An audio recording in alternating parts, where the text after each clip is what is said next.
Duk lamari in dai ba bari ma zan gudu mai yarwa namu ne da kwalli ake ado mai gani sai mai ido shehu sura ta adamu annabi mai gida salama nake gare kai annabi garku assalamu alaika ni da son kanai shakuwa ni Aisha ta kace ka dauke min damuwa ya annabi garku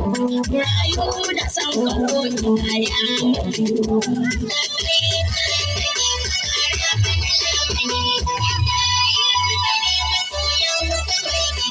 mai jin ganye ga al'ummar sa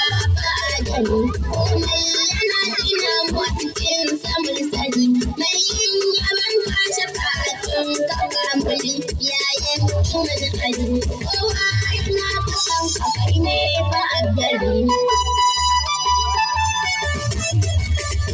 kaunar sa zuciyoyin bayi ni zan kafa ni ce biki su mai yabanta mai kyan su ba wanda yi nake gaban mayafin ka'ar rufa ya mai yarar su ba mai sauro